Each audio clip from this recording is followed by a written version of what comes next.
The day my son-in-law humiliated me in front of everyone was the day I realized just how invisible I had become to my own family, and the day I decided that silence would no longer be my shield, but my weapon. My name is Clara Davenport, and what happened at that family reunion changed everything. It wasn't just the sting of his words, it was the years of being overlooked, dismissed, and treated as though my presence no longer mattered. But that day, as laughter echoed around me, I made a choice. I would no longer be the quiet, forgotten woman they thought I was. It was supposed to be a joyous occasion, a long-awaited family reunion that my daughter and her husband had been planning for months. They rented out a beautiful countryside estate complete with picnic tables under wide oak trees, strings of lights draped across the yard, and music floating in the summer breeze. People I hadn't seen in years were gathering, hugging, laughing, and reminiscing about old times. I arrived early wearing my favorite lavender blouse and a soft beige cardigan. It wasn't fancy, but it made me feel put together. I carried a tray of my famous peach cobbler, the dessert everyone used to beg me to make when my daughter was still a little girl. As I stepped onto the gravel path leading to the house, I paused for a moment, breathing in the smell of barbecue and freshly cut grass. For a brief second, I let myself believe this would be a good day, maybe even a healing one. But life rarely follows the script we hope for. I spotted my son-in-law Mark across the yard. He was standing with a group of his friends near the grill, a beer in one hand, his other gesturing animatedly as he told some story. Mark had always been the charming type, outgoing, well-dressed, and just slick enough that people often mistook his confidence for kindness. When his eyes landed on me, something in his smile shifted. It wasn't warm. It wasn't welcoming. Instead, he smirked. Well, well, why are you even here? He said loudly, his voice carrying over the chatter. Didn't think these family things were your style anymore. A few people chuckled awkwardly. My heart clenched, but I kept my face calm. Because I was invited, I said softly, setting the cobbler on the dessert table. Mark took a sip of his beer, still smirking. Guess we'll have some old school dessert then. Hope you didn't burn it like last time. The laughter that followed wasn't loud, but it was enough. I glanced toward my daughter, who was standing a few feet away. She looked at me, then quickly looked down at her phone, pretending not to have heard. The moment stung more than I wanted to admit. I forced a small smile and walked toward a quieter corner of the yard. I had spent my whole life teaching my daughter to stand tall, to be proud, to never let anyone make her feel small. And yet, here I was watching her, let her husband humiliate me without saying a single word. I sat down on a bench, my hands folded neatly in my lap. The conversations around me blurred laughter, mixing with the clinking of glasses. For years, I'd told myself that Mark's occasional jabs weren't worth making a fuss over, that staying quiet kept the peace. But as I sat there, a deep ache settled in my chest. It wasn't just the comment. It wasn't just the laughter. It was the years of being dismissed, overlooked, and treated as though I was no longer of value. I remembered every holiday where my contributions were ignored, every family decision made without me, every time I'd been treated as if my presence was optional, like I was an afterthought. Still, I didn't cry. I didn't even frown. Instead, I looked out over the yard, my expression calm. People always mistook my silence for weakness, but my silence has always been my greatest strength. Because what Mark didn't know, what none of them knew, was that I carried a truth that could shatter the perfect little life he'd built. It wasn't just one truth either. It was years of quiet observation, of keeping documents and conversations others thought I'd forgotten. And as much as his cruel words stung in that moment, I realized something powerful. I didn't need to argue. I didn't need to fight. All I needed to do was wait. I stayed for a few more hours, exchanging polite smiles, making small talk with relatives who barely knew me anymore. I served slices of cobbler to cousins who told me how much they'd missed my cooking. Their kind words, a bittersweet contrast to Mark's mockery. But beneath my calm exterior, a fire was building, slow, controlled, and deliberate. When I finally said my goodbyes, no one noticed how tightly I held my purse against me. Inside it was a folder I'd brought just in case. They thought I'd come to this reunion just as a guest, someone to be tolerated. But that folder reminded me that power isn't always loud. Sometimes the person everyone underestimates is the one holding all the cards. I walked to my car, the gravel crunching softly beneath my shoes, and took one last look at the house lit up with laughter. As I drove away, I knew my silence tonight was not weakness. It was the calm before the storm. I woke up the next morning still hearing Mark's words in my head like an echo I couldn't silence. "Why are you even here?" I had replayed that moment all night, the way the laughter rippled through the crowd, how my daughter had looked away, as though her phone screen was more important than her mother's dignity. Lying in bed, staring at the ceiling, I felt the familiar ache in my chest, the kind that comes from years of swallowing your hurt just to keep the peace. But something was different now. The sting wasn't fading. It was growing sharper, clearer. I sat up slowly, my hands resting on the worn quilt I'd sewn decades ago, back when my daughter was still young enough to crawl into my bed on stormy nights. A wave of memory washed over me. Birthday parties, I planned school fees, I paid late-night talks we used to have when she doubted herself. And then I thought about the years after she married Mark. How every decision seemed to drift further out of my reach. How my advice, once sought after, had become something to politely ignore. Yesterday had been the final straw. I got out of bed feeling a steadiness in my chest that I hadn't felt in years. It wasn't anger exactly. It was clarity. I walked into my study, a small room at the back of my house filled with shelves of books, photo albums, and filing cabinets. People always teased me about keeping too many papers. They didn't know that my habit of filing away every document, every receipt, every letter wasn't just about neatness. It was about remembering. I opened the bottom drawer of my cabinet and pulled out a thick folder. Its label was plain, just my daughter's married name, written neatly in my handwriting. Inside was a collection of things I had quietly kept over the years, proof of every time I had helped them, saved them, or made sacrifices they never seemed to acknowledge. There were bank transfer slips from when Mark's business nearly went under and I'd loaned them money. There were copies of checks I'd written to help with their down payment when they bought their first home. There were even emails from my daughter thanking me for always rescuing them when times got tough. I traced my finger along the edge of the papers, my lips pressing into a thin line. They thought I was irrelevant. They thought I was powerless. But I had something more powerful than their approval. I had leverage.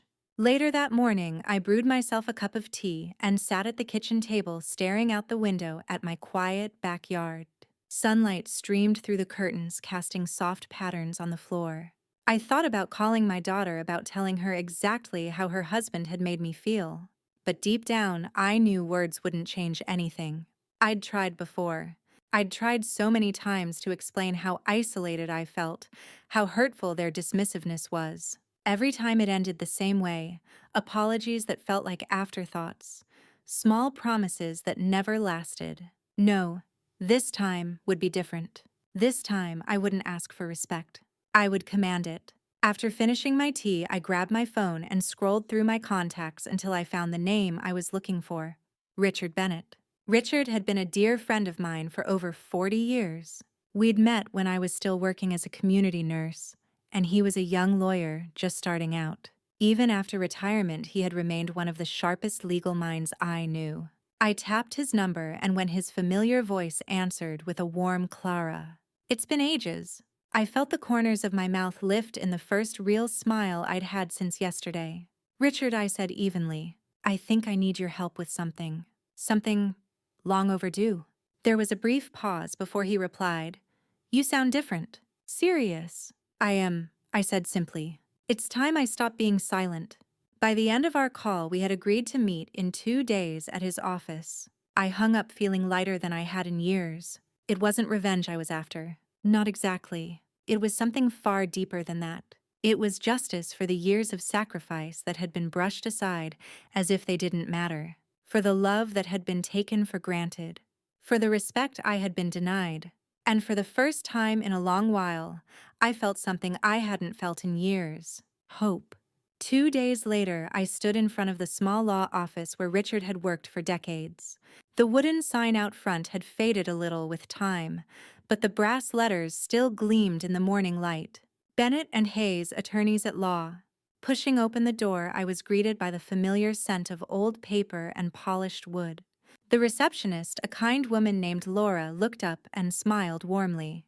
"Clara, it's been years," she said, standing to hug me. "It has," I replied softly, "but I think this visit might be important." Richard emerged from his office wearing the same perfectly pressed suit and tie I remembered. His hair was whiter now, but his eyes still held that sharp, calculating gleam that had made him such a formidable lawyer. "Clara Davenport," he said, grinning, "you still look exactly the same. Come in." We settled into the office, dark wooden bookshelves, lined with legal tomes, a single framed diploma on the wall, and sunlight streaming through half-open blinds. Richard leaned back in his chair, folding his hands on his desk. "So," he said, studying me closely, "tell me why you're here." I took a deep breath, opening my folder and spreading out the documents on his desk: bank transfers, loan receipts, mortgage assistance records, and even old letters from my daughter, thanking me for saving them when they were drowning financially. Richard's brows furrowed as he scanned each paper. "My goodness," he murmured. "You've practically kept their entire financial history in this folder." "I've always kept records," I said quietly. "Not because I wanted to use them, but because, well, I guess some part of me knew I might need to someday." "And now you do?" he asked, looking up at me. I nodded slowly. "They've made it clear they think I'm irrelevant." My son-in-law mocked me in front of everyone at our reunion like I didn't even belong there. My own daughter didn't say a word. And yet, everything they have, they partly owe to me. Richard leaned forward. "What do you want to do, Clara? Because these could be leverage in ways you might not even realize." I hesitated, letting his words sink in. "I don't want to ruin them. I don't want revenge for the sake of revenge. But I need them to understand, really understand, that I'm not someone they can dismiss anymore." Richard tapped his fingers on the desk, deep in thought. "Then we'll do this carefully, quietly. You have proof that you've provided significant financial contributions over the years. That gives you power in any future financial disputes or property discussions. If they've tied anything to your support, like their home, it's not as simple as them pretending you don't exist." A slow, deliberate smile crept onto my face. Mark always acted like the house they lived in was his crowning achievement, his proof that he had made it. What he never liked to admit was that the down payment had come from me. And while my name wasn't on the title, my documented contribution and the way it had been handled meant far more legally than he realized. Richard gathered the papers into neat stacks. "I can draft some agreements that will put you back into the conversation, force them to recognize your contributions. But before we do anything, Clara, you need to decide how far you're willing to go." I stared down at my hands. They were older now, the skin thinner, the veins more visible. But those hands had worked for decades, saving, sacrificing, making sure my daughter never had to struggle the way I did. "I'll go as far as I need to," I said firmly. Richard nodded, once his expression shifting from friend to lawyer. "Then let's get started."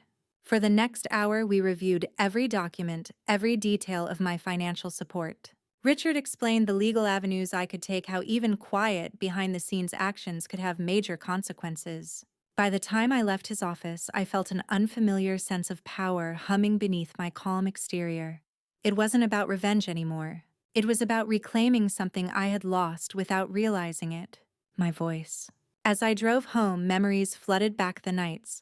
I stayed up late balancing my checkbook just to make sure I could afford to help them, the times I'd gone without, so they could have more. And yet to Mark, I was just the old woman who didn't matter. Not anymore. When I got home, I placed the folder neatly back in my desk drawer. I wasn't going to storm into their house or demand gratitude. That wasn't my way.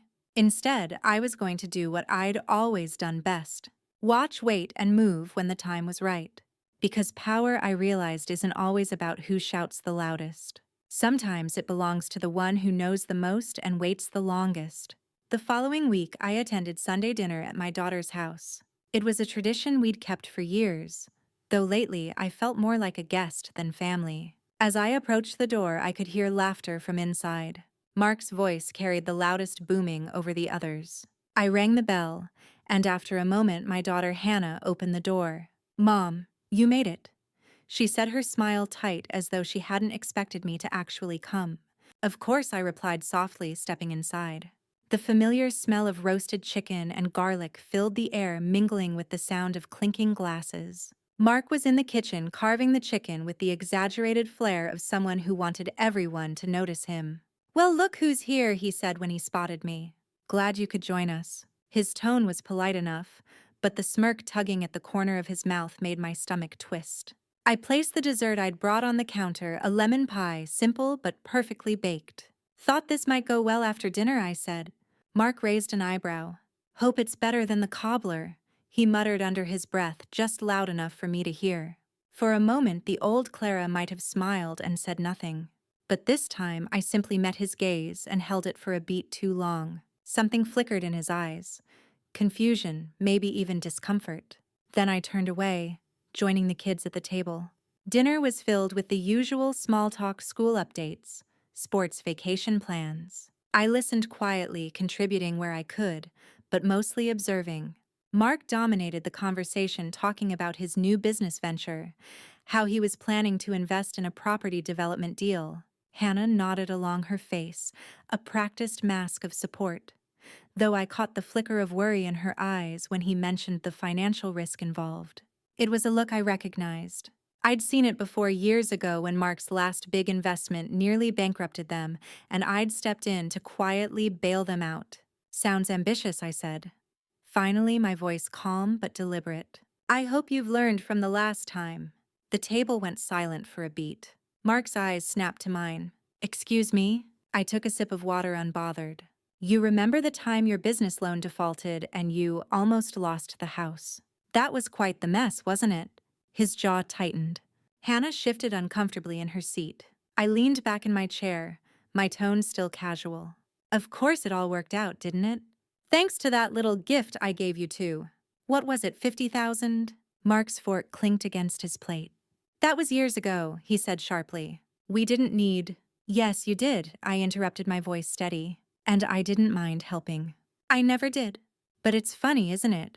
How people forget the hands that fed them when they think they've outgrown them." The room was silent except for the faint sound of the kids whispering at the other end of the table. Mark looked like he wanted to say something but couldn't find the words. I smiled gently, my expression unreadable. "Anyway, I'm sure you'll be smarter this time. Property investments are tricky. You wouldn't want to risk losing everything again." For the rest of dinner, Mark was quieter. Hannah avoided my eyes, clearly torn between embarrassment and guilt. After dessert, when everyone had retreated to the living room, Hannah approached me in the kitchen. "Mom," she whispered, her voice tight. "What was that about?" I met her gaze calmly. "Just a reminder, Hannah. Some things shouldn't be forgotten." She opened her mouth as if to argue, then closed it again. For a fleeting moment, I saw the girl she used to be, the one who used to admire my strength, instead of pretending it wasn't there. That night as I drove home, I felt no guilt. It wasn't cruelty. It was the first quiet shift in the balance of power. They thought they held the cards. But slowly, they were beginning to realize I was the one holding the entire deck. Over the next several days, I noticed a change, not just in Mark, but in Hannah too. The usual stream of casual texts about the kids or neighborhood gossip slowed to a trickle. Instead, I started getting short, polite updates. "Dinner is at 6 this Sunday if you'd like to come." The tone had shifted just slightly, as though they weren't quite sure how to act around me anymore. And that was exactly what I wanted. Because I knew something they didn't. This wasn't just about reminding them of my past sacrifices. This was about quietly setting the stage for what was coming next.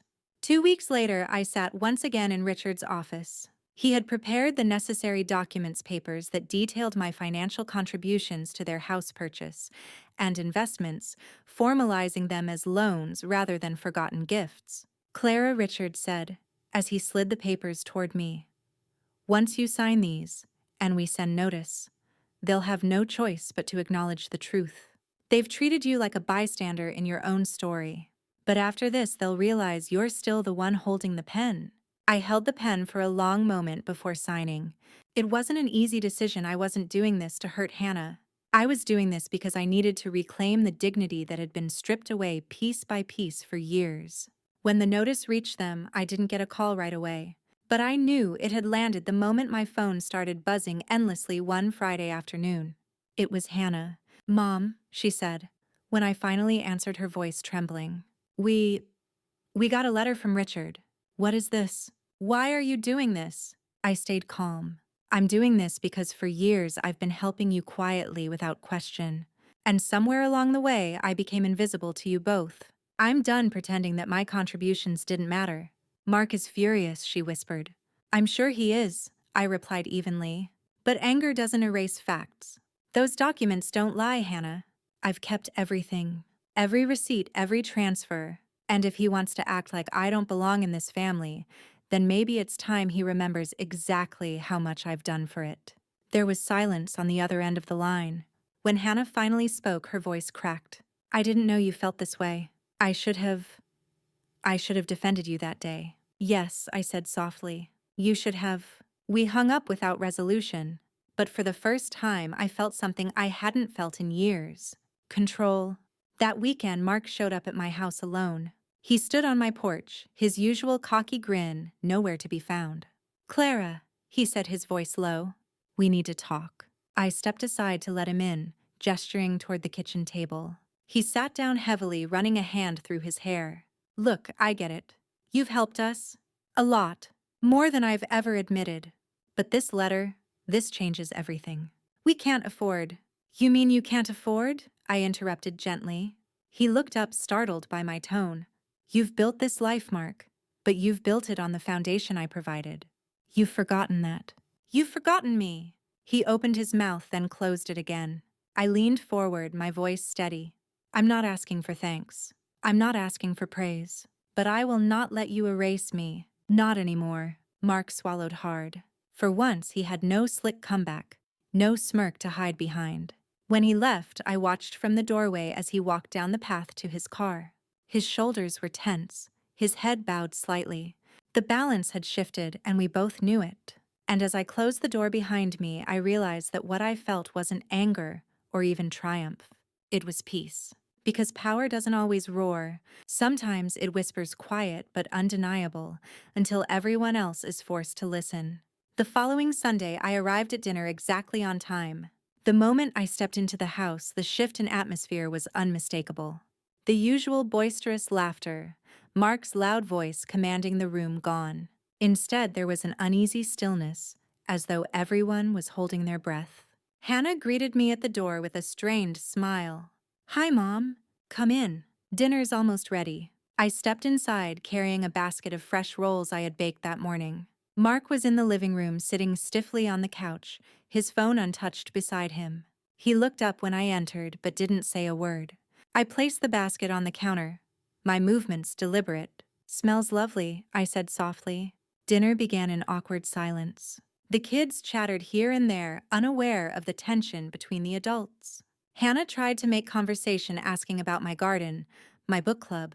I answered politely, but my eyes occasionally met Mark's, watching him squirm in his own discomfort. Midway through the meal, Mark finally spoke. "Clara," he said, his tone more subdued than I'd ever heard.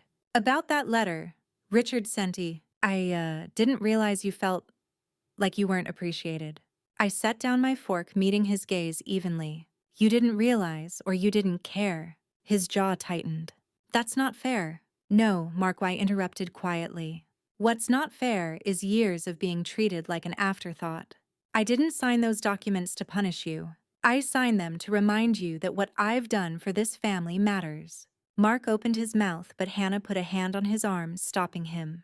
Her eyes were glassy, her voice quiet. "She's right." The table went silent. I took a deep breath. "This isn't about money. It never was. It's about respect. The kind of respect that shouldn't need to be forced." Mark shifted uncomfortably, glancing at Hannah, then back at me. "So, what happens now?" I smiled faintly. "That depends on you.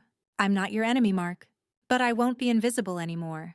You can choose to see me for who I really am, or you can keep pretending I don't matter. Either way, I'll be just fine." After dinner, as I helped clear the table, Hannah lingered beside me. "Mom," she whispered, her voice trembling. "I'm sorry for everything. I should have stood up for you that day. I should have done it a long time ago. I looked at her for a long moment, then placed a hand gently on hers. I know, I said softly, but apologies mean nothing without change. She nodded, tears brimming in her eyes. As I left that night, Mark walked me to the door. He didn't say much, but the way he stood, shoulders slightly hunched, hands shoved awkwardly into his pockets, said everything. The power dynamic had shifted. He knew it. I didn't need to gloat, didn't need to raise my voice or throw accusations. Because true power isn't loud. It's quiet, calculated, and impossible to ignore. Driving home, I rolled down the window, letting the cool night air fill the car. For the first time in years, I felt light. Not because I had won, but because I had finally reclaimed something I had allowed to be taken from me piece by piece, year after year. And I knew this was only the beginning. The next step would be mine to decide. The next morning, I sat in my kitchen with a fresh cup of coffee, staring at the sunlight streaming across the table. My folder of documents still sat neatly on the counter, a quiet reminder of everything I had done and everything I still could do. Richard had called me the night before to check in. "Clara," he'd said in his steady voice, "remember, you have more leverage than you think. If they ever try to push you out of decisions again, you can protect yourself. But only you can decide how far you want to go."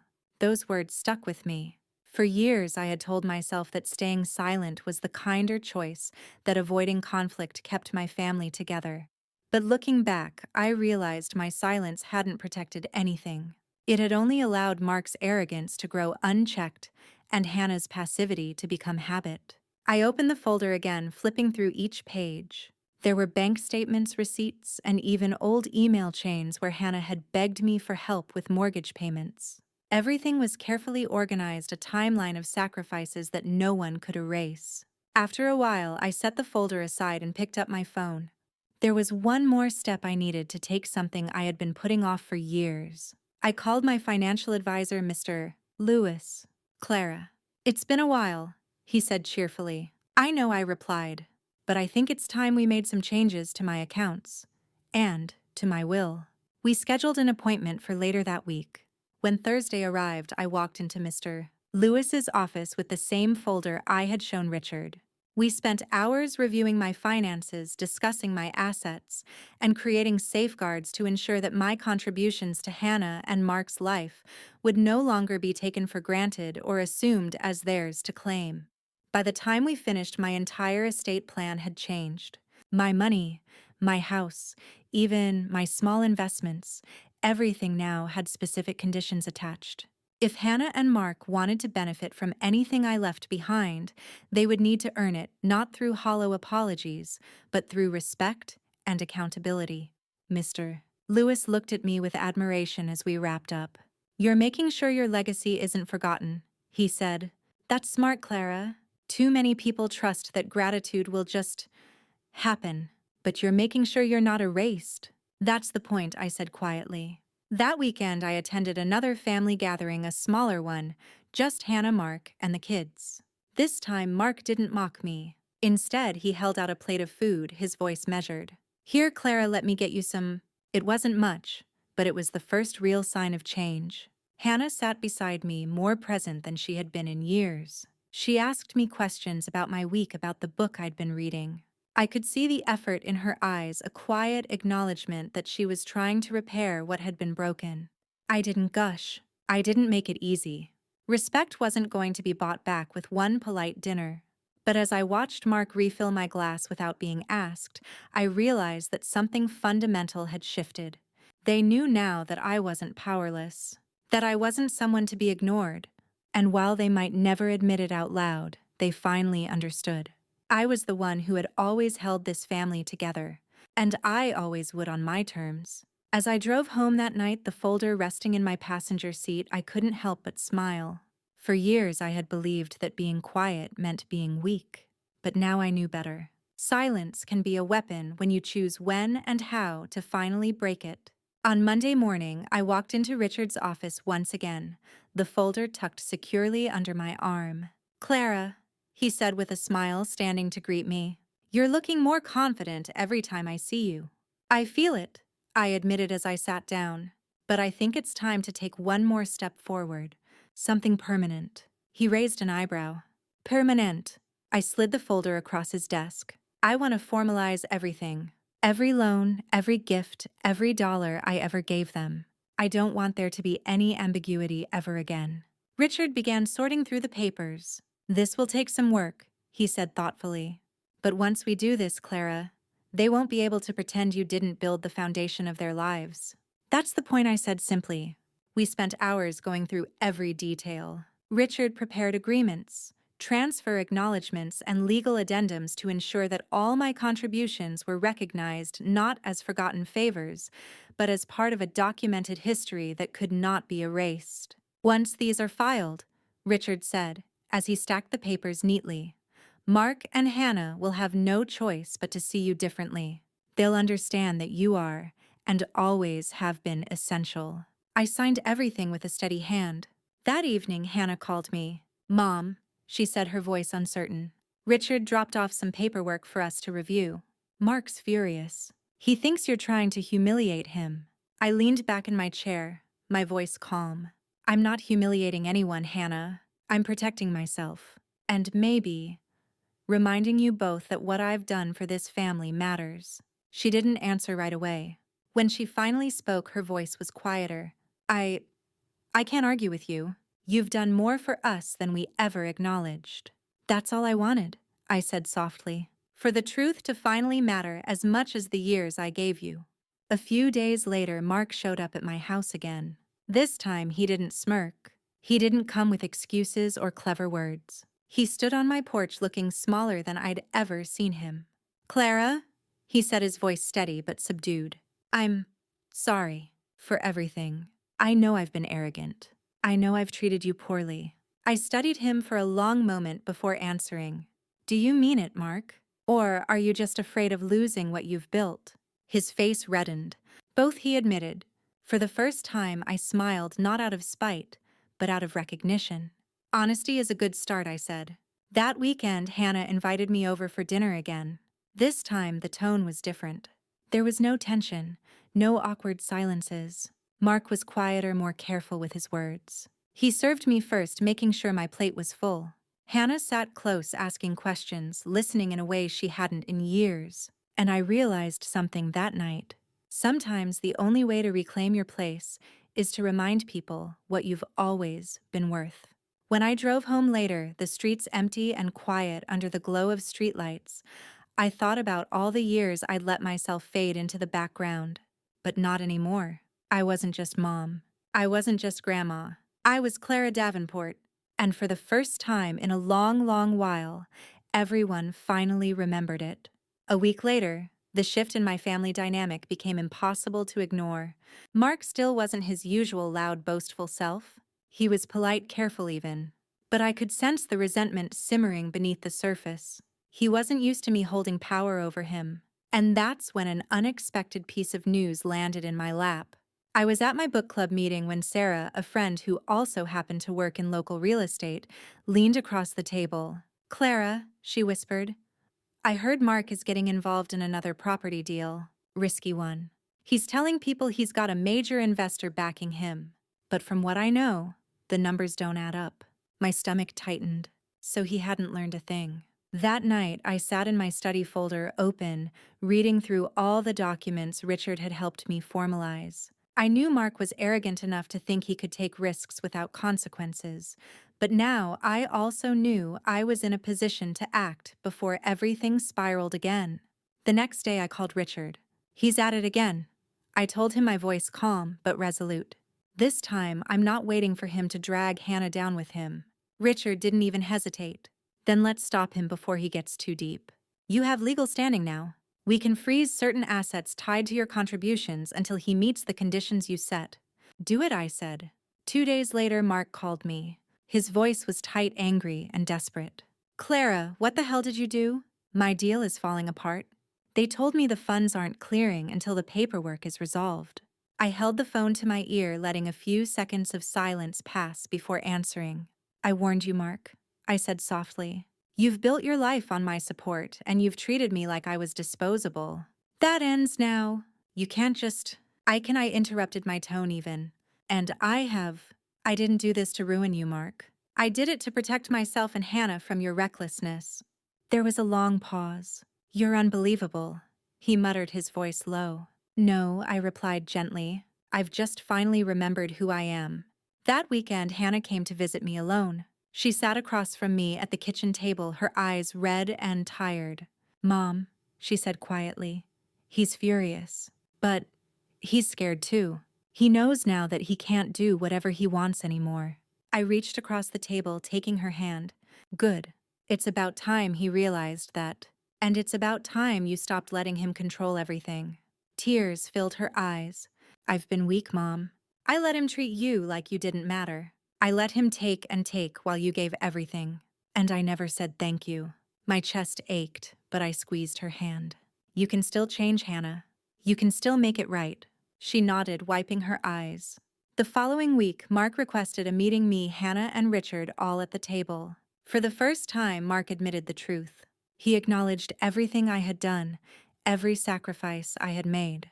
And though his pride clearly burned, he signed the agreements Richard placed in front of him, agreements that formally recognized my stake in their home and ensured that no major financial decision could be made without my knowledge. When it was over, I stood gathering my folder. Mark looked at me, his voice subdued. So that's it. You win. I met his gaze calmly. This was never about winning, Mark. It was about making sure I was never erased again. He didn't reply. That night, I sat on my porch, the cool evening breeze rustling through the trees. For years, I had believed that power belonged to those who shouted the loudest, who demanded to be seen. But I knew better now. Real power lies with those who know their worth and refuse to let anyone forget it. And finally, after years of being invisible, I was Clara Davenport again. Weeks passed, and I could feel the ripple effect of everything that had happened. Mark was quieter, more careful with his words whenever I was around. Hannah treated me differently too. She listened, asked my opinion on things, even invited me to spend more time with the grandchildren. But I didn't let myself get swept away by the small gestures. Respect wasn't just words, it had to be shown through actions over time. One afternoon, Hannah came over with the kids. They ran into my arms, their laughter ringing through my quiet house. For the first time in a long time, Hannah stayed after they went to play in the backyard. She sat across from me at the table, her hands clasped tightly. Mom, she began, her voice low. I've been thinking about everything that's happened. About Mark, about you, about me. I stayed silent, letting her speak. I let Mark control too much, she admitted. And I let him convince me that keeping the peace was better than standing up for what's right. But the truth is, I didn't just hurt you. I betrayed myself too. I studied her face, the way her eyes shimmered with remorse. Hannah, I said softly, recognizing it as the first step. What matters now is what you do with that knowledge. She nodded, wiping away tears. I want to do better. For you. For my kids. Later that week, I attended a family barbecue at their house. This time, Mark didn't dominate the conversation. He sat quietly beside Hannah, occasionally glancing at me with something almost resembling respect. As I talked with the kids, I caught bits of conversation, Mark mentioning he was stepping back from a risky investment, Hannah telling friends that things at home were different now. For the first time, I felt a shift that wasn't forced by legal documents or leverage. This shift was born of understanding, painful, hard-earned understanding. After dinner, Mark approached me while I stood on the porch watching the children play. Clara, he said awkwardly, clearing his throat. I know I've said it before, but thank you for everything. For helping us when we didn't deserve it. For not giving up on Hannah or the kids. I turned to face him, my voice steady. I didn't help you because you deserved it, Mark. I helped you because I loved my daughter. But love without respect is nothing, and I won't accept that anymore. He nodded, swallowing hard. I get it now. I really do. That night, Hannah walked me to my car. You've changed everything, she said quietly. I shook my head. No, Hannah. I just reminded everyone who I always was. The rest is up to you. She hugged me tightly, holding on longer than she had in years. Driving home, I realized how much lighter I felt. Not because Mark had finally shown me respect, but because I had stopped waiting for it to be freely given. I had taken control of my own story without shouting, without cruelty, without losing my dignity. And for the first time in decades, I wasn't just a mother or grandmother fading into the background. I was Clara Davenport, the woman they could no longer ignore. Life settled into a new rhythm after that. Sunday dinners continued, but they felt different now. The air wasn't as heavy. Mark still wasn't warm toward me, but he was careful, deliberate with his words. Hannah, on the other hand, seemed lighter, freer somehow. One evening, as we sat around the table, she asked me something I hadn't expected. "Mom," she said, "will you help me learn how to manage our finances better? I don't want to rely on Mark for everything anymore. I want to understand where our money is going." For a moment, I was stunned. Hannah had never asked me for this kind of help before, not in this way. I smiled softly. "Of course. We'll start whenever you're ready." A week later, she came over to my house with a stack of bills and bank statements. We spent hours at my kitchen table going through everything. I explained things I'd learned over decades: how to budget, how to save, how to spot the warning signs of financial trouble. Hannah listened intently, taking notes. "I can't believe I never asked you about this before," she said. "You've always been so organized, so capable. And I just let Mark make me forget that." "You didn't forget," I said gently. "You just believed what was easiest to believe." Her eyes shimmered with guilt, but also with resolve. The more time I spent with Hannah like this, the more I saw glimpses of the girl she used to be, the one who admired my strength instead of avoiding it. And with each passing week, our relationship began to feel less like mother and distant adult daughter, and more like two women finally seeing each other clearly. Mark, however, didn't adapt as easily. One Saturday, he cornered me in the kitchen during a barbecue. "Clara," he said, lowering his voice, "I know things are different now, but I don't like that you're turning Hannah against me." I looked at him calmly. "I'm not turning her against you, Mark. She's finally realizing she doesn't have to choose between being your wife and being her own person." His face tightened. "I don't want you controlling her." I took a slow sip of iced tea before replying. "The only control I've taken back is my own. If that feels threatening to you, maybe that says more about you than it does about me." For once, he had no reply. Later that night, Hannah approached me as I sat outside on the porch swing. "Mark's angry," she said softly. "He'll adjust," I replied. She sat down beside me, tucking her feet up on the swing. "I've been afraid of standing up to him for so long. But now I'm realizing I don't have to be." I reached over, squeezing her hand. "That's because you finally remembered where you come from. You're my daughter. You've always had this strength in you." Her eyes welled with tears, and she rested her head on my shoulder. As the night grew quiet, I thought about how much had changed. I hadn't just reclaimed my place in the family. I'd helped Hannah reclaim hers too. And for the first time in years, I felt not just powerful, but proud. The next few weeks brought more change than I could have imagined. Hannah began taking more control of her life. She set up her own savings account, opened her own credit card in just her name, and even started talking about going back to work part-time. "I don't want to just be the woman who supports Mark's dreams," she told me one afternoon over tea. "I want something that's mine, something I can be proud of." Hearing her say that filled me with a quiet pride I hadn't felt in years. "You deserve that," I told her. "And you always have." But with Hannah's growth came more tension with Mark. One evening after dinner at their house, I overheard a sharp exchange between them. "You're different lately," Mark snapped. "Always talking to your mom, always second-guessing me." "I don't like it." "It's not about you liking it." Hannah shot back, her voice firm. "It's about me finally having a say in my own life." For a moment, I thought Mark might explode. But instead, he just left the room, muttering under his breath. Later that night, Hannah sat beside me on the couch, her face pale but resolute. "I'm not afraid of him anymore," she said quietly. I reached for her hand. "Good. That's what he's always counted on, your silence. Don't give it to him anymore." The following weekend, Hannah invited me to a family gathering at a local park. It was small, just a picnic with the kids, Mark and a few friends. But for the first time, I saw Hannah take the lead. She organized everything, directed where things went, and even made a joke at Mark's expense that made everyone laugh. Mark didn't retaliate. He simply smiled tightly as though he finally understood that the balance of power had shifted for good. As I sat on the picnic blanket watching my grandchildren chase each other in the grass, I felt a strange sense of peace. Not because everything was perfect, it wasn't, but because I had changed everything without ever raising my voice. That night, as I packed up my things to go home, Mark approached me. "I guess I should say, thank you," he said awkwardly. "For what?" I asked calmly. "For making me see things differently," he admitted, though it clearly pained him to say it. I smiled faintly. "Don't thank me, Mark. Just treat my daughter the way she deserves to be treated.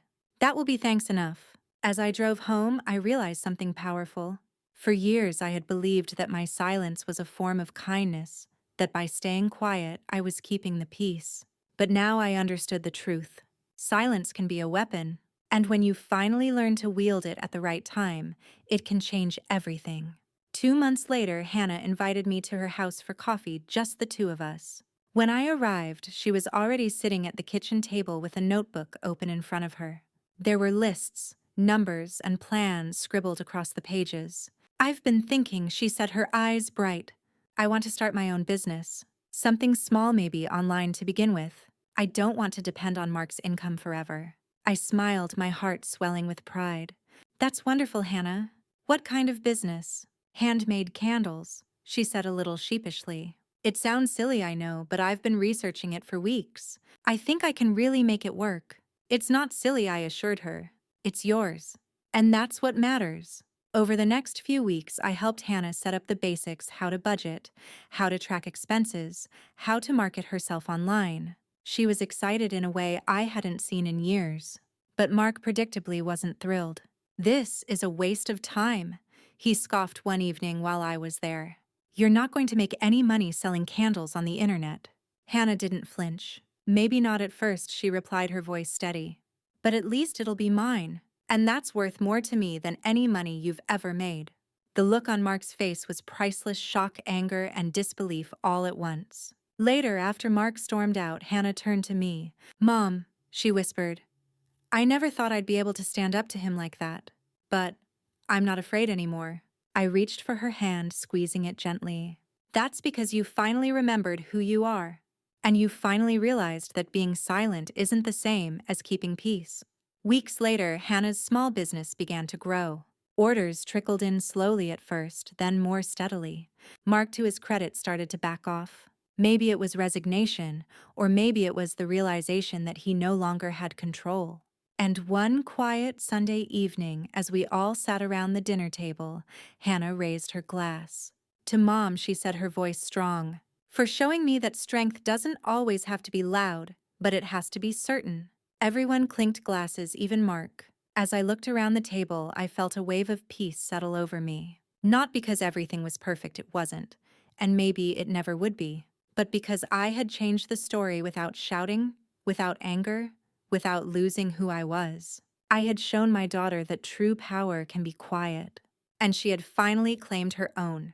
That night, as I drove home under the glow of the streetlights, I thought about all the women who had given up pieces of themselves to keep the peace, women who had stayed silent until they forgot the sound of their own voices. But I wasn't one of them anymore. I had taken my voice back, and in doing so, I had helped my daughter find hers. Autumn arrived, painting the trees in shades of gold and crimson.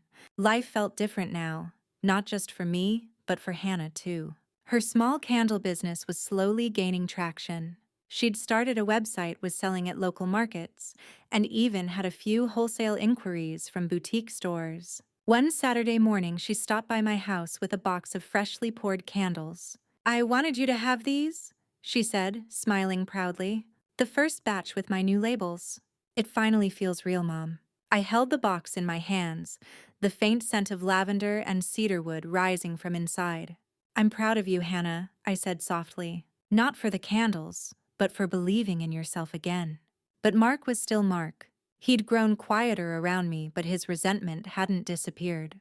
I could feel it in the way he avoided eye contact, the way he made short, clipped remarks when I visited. One evening, after another Sunday dinner, Mark cornered me as I was about to leave. "You've changed everything," he said bitterly.